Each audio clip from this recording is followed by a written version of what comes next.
الرحمن الرحیم الحمد للہ رب العالمین وصلی اللہ علی نبینا محمد وعلی آلہ واصحابہ اجمعین۔ میرے عزیز دعات اور محترم حاضرین، مجھے اس مختصر سے وقت میں جو عنوان دیا گیا ہے میں اس سے متعلق ایک بات اور اس سے ہٹ کر کے ایک بات آپ لوگوں کے سامنے رکھتا ہوں جو اسی سے بالکل ملتی جلتی ہے۔ پہلی بات تو یہ ہے کہ دیکھیے، اگر قرآن مجید کو کوئی آدمی اپنے سامنے رکھے تو اسے پتہ چلے گا کہ اللہ تبارک و تعالی نے ہمیں کیوں پیدا کیا ہے۔ سب سے پہلی چیز یہ ہے کہ انی جاعل فی الارض خلیفہ، گویا ہماری پیدائش کا مقصد کیا ہے کہ ہم زمین میں اللہ کی جو خلافت کا حق ہے اس کو ادا کریں۔ دوسری چیز یہ ہے کہ اللہ تبارک و تعالی نے ہمیں اس دنیا کو آباد کرنے کے لیے پیدا فرمایا ہے۔ هو الذی انشأکم من الارض واستعمرکم فیہا، زمین سے تمہیں پیدا کیا، بنایا اور اس میں تمہیں آباد کیا۔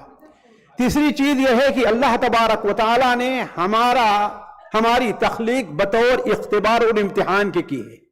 الذی خلق الموت والحیات لیبلوکم ایکم احسن عملا۔ مختصر کرتے ہوئے ایک اور چیز جو سب سے زوردار انداز میں بیان کی گئی ہے وہ یہ کیا ہے کہ انسان کی تخلیق خالص اور صرف اللہ تعالیٰ کی عبادت کے لیے۔ یہ چار مقاصد اگر آپ دیکھیں گے، اس میں پانچواں ہی مقصد لے آ سکتے ہیں، لیکن چار مقاصد اگر دیکھیں تو حقیقت میں سارے جو مقاصد باقی تین ہیں وہ صرف کس لیے ہیں؟ اللہ تعالیٰ کی توحید کے لیے۔ کیوں؟ اس لیے کہ خلیفہ کا معنی کیا ہوتا ہے کہ جس نے اسے خلیفہ بنایا ہے وہ اس کی باتوں کو مانے، اس کے احکام کو نافذ کرے، اور اس کا سب سے پہلا اور آخری حکم کیا ہے؟ اللہ تعالیٰ کی توحید ہے۔ زمین کی تعمیر کا جہاں تک، آبادی کا جہاں تک مسئلہ ہے، ظاہر بات ہے اس زمین کے اندر سب سے بڑا فساد کیا ہے؟ اللہ تعالیٰ کے ساتھ شرک ہے۔ گویا زمین کی آبادی، اگر آبادی کا ہم معنی لیں اس میں بھی کیا ہے؟ توحید ہی داخل ہے۔ اور جہاں تک لیبلوکم ایکم احسن عملا ہے، یہ بالکل واضح ہے کہ تم میں کون ایمان لے آتا ہے، کون کفر کرتا ہے، کون شرک کرتا ہے، کون توحید کے اوپر ہے۔ تو یہ بات بالکل واضح ہے کہ ہر انسان کی پیدائش اللہ تعالیٰ نے کس لیے کی ہے؟ اللہ تبارک و تعالیٰ توحید کے لیے، اور اسی لیے اللہ نے تمام نبیوں کو کس لیے بھیجا تھا؟ اللہ تعالیٰ کی توحید کے لیے۔ میں توحید کے جو اقسام ہیں، توحید عبادت، توحید الوہیت، توحید ربوبیت، اس طرف نہیں جا کر کے میں ایک بات اور آپ لوگوں سے رکھتا ہوں کہ یہ بات تو عموماً خلق سے متعلق ہے، لیکن امت مسلمہ کی تخلیق کیوں ہوئی ہے؟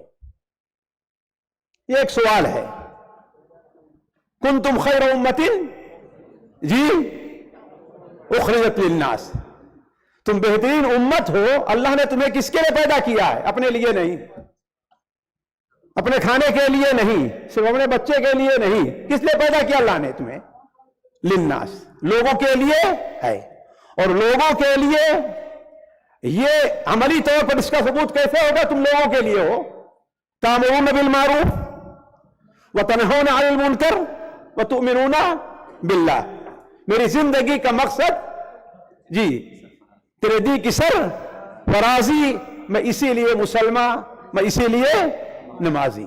اور آخری بات جو مجھے آپ لوگوں کو پیغام دینا ہے وہ یہ ہے، خاص طور پر ہمارے ڈاکٹر حضرات ہیں، انجینئر حضرات ہیں، یا کسی بھی میدان کے حضرات ہیں، انہیں اپنے سامنے تین باتوں کو رکھنا چاہیے۔ پہلی بات تو یہ ہے کہ آپ ایک مسلمان ہیں، سب سے پہلی چیز۔ اس لیے شاید یہاں کسی غیر مسلم کو دعوت نہیں دی گئی۔ پہلی چیز کیا ہے؟ آپ مسلمان ہیں۔ تو مسلمان ہونے کا معنی کیا ہے؟ آپ اس کو سمجھنے کی کوشش کریں۔ مسلمان ہونے کے جو شرائط علماء ذکر کرتے ہیں ان میں سب سے پہلی چیز یہ ہے کہ اللہ تعالیٰ کی معرفت ہے۔ یہ سب سے پہلی چیز کیا چیز ہے؟ اللہ کی معرفت۔ اسی کے ساتھ ساتھ نبی صلی اللہ علیہ وسلم کی معرفت۔ یہ دو چیزیں بڑی اہم ہیں۔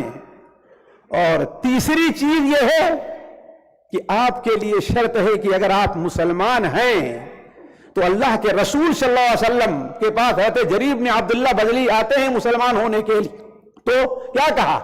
بایعت رسول اللہ صلی اللہ علیہ وسلم علی الصلاۃ والزکاۃ، جی مشائخ، والنصح لکل مسلم، کس لیے؟ تبھی آپ لوگوں کے لیے ہوگے، ورنہ صرف آپ اپنے لیے ہیں۔ تو پہلی چیز یہ ہے کہ آپ کیا ہیں؟ مسلمان ہیں، لہذا ہر ڈاکٹر کو، ہر انجینئر کو، ہر پروفیسر کو حدیث جبرائیل کو ہمیشہ اپنے سامنے رکھنا چاہیے، جس کے آخر میں کیا ہے؟ ھذا جبریل جاءکم لیعلم جی دینکم، جبریل اس لیے آئے تھے تمہارا دین سکھائیں۔ لہذا کوئی ڈاکٹر اس وقت تک مسلمان ڈاکٹر نہیں بن سکتے جب تک حدیث جبرائیل پر عمل نہ کر لے۔ کوئی بھی انجینئر مسلمان انجینئر نہیں ہو سکتا ہے، وہ اپنا چاہے جتنا بڑا اسلام سید لگائے، چاہے جو کچھ لگائے، جب تک کہ وہ حدیث جبرائیل کو سمجھے نہیں۔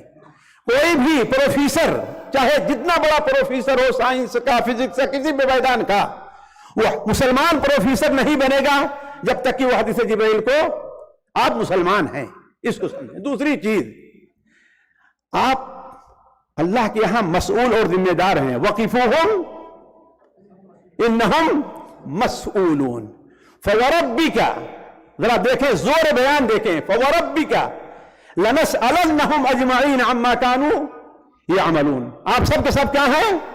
ذمہ دار ہیں۔ لیکن کس بات کی ذمہ داری ہے آپ کی؟ آپ کی اپنی ذمہ داری ہے، اپنے اہل کی ذمہ داری ہے، اپنی قوم کی، اپنے جوانوں کی بھی ذمہ داری آپ کے اوپر ہے کہ نہیں؟ بلکہ علماء کہتے ہیں اس حدیث کی شرح میں کہ الا کلکم راع وکلکم مسئول عن رعیتہ، اس کے بارے میں کہتے ہیں کہ ہر شخص، جو شخص جتنا اوپر رہتا ہے اس کو اتنی زیادہ چیزیں دکھائی دیتی ہیں، جتنا اوپر جائیں گے آپ اتنی زیادہ چیزیں آپ کو دکھائی دے گی۔ لہذا جو آدمی جتنا بڑا ہوگا اتنی بڑی اس کی ذمہ داری ہوگی۔ آپ ڈاکٹر ہیں، آپ انجینئر ہیں، آپ یہ کہہ کر کے فرصت نہیں لیتے کہ یہ کام کس کا ہے؟ مولوی حضرات کا ہے نا۔ من رأى منکم منکرا فلیغیرہ بیدہ، تم میں سے جو آدمی کوئی منکر دیکھے وہ کیا ہے؟ فلیغیرہ، اپنے ہاتھ سے اس کو دور کرے۔ تو اگر ایک شخص کو دیکھتے ہیں آپ کہ وہ جاہل ہے، دین کو نہیں جانتا، آپ کا حق بنتا ہے اسے دکھلائیں، اسے بتلائیں، اسے سمجھائیں، اسے سکھلائیں۔ صرف یہی ذمہ داری آپ کی انجیکشن لگانا نہیں ہے، پروفیسر ذمہ داری یہ نہیں، بلکہ آپ کی ذمہ داری کیا ہے؟ انکم مسئولون، تم قیامت دن سوال کیے جاؤ گے۔ اور تیسری چیز یہ ہے، اللہ تعالیٰ نے اپنے نبی کو کیا حکم دیا ہے؟ وَأَمَّا بِنِعْمَةِ رَبِّكَ فَحَدِّثْ، ہے کہ نہیں ہے؟ یہ حکم ڈائریکٹ کس کو ہے؟ نبی صلی اللہ علیہ وسلم کو ہے، لیکن انڈائریکٹ ہم سب لوگوں کو بھی ہے۔ تو اللہ نے آپ کو علم کی نعمت دی ہے، معاشرے میں اللہ نے آپ کو ایک مقام دیا ہے، وہ نعمت آپ کو ملی ہوئی ہے۔ اللہ تعالیٰ نے آپ کو بڑا بنایا ہے، ایک نعمت ملی ہوئی ہے۔ تو اس نعمت سے متعلق اللہ تعالیٰ قیامت دن آپ سے جی سوال بھی کرے گا، یہ کہہ کر کے نہیں چھوٹیں گے کہ میرے پاس تو موقع نہیں تھا، میرے پاس تو وقت نہیں تھا، ہمارے پاس تو علم نہیں تھا۔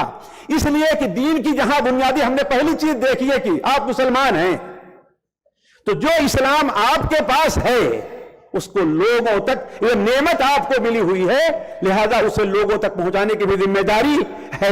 یہ چند باتیں تھیں جو ہم نے آپ کے سامنے رکھی، اگر کسی ہمارے بھائی کو بری لگی ہو تو میں اس کے لیے معذرت خواہ ہوں۔ اللہ تعالیٰ سے دعا ہے کہ اللہ تعالیٰ ہماری باتیں جو حق ہیں اسے لوگوں کے دل میں اتارے، اور جو باتیں ہم سے غلطی سے کچھ نکل گئی ہیں اللہ تعالیٰ ہمیں معاف فرمائے۔ والسلام علیکم ورحمۃ اللہ وبرکاتہ۔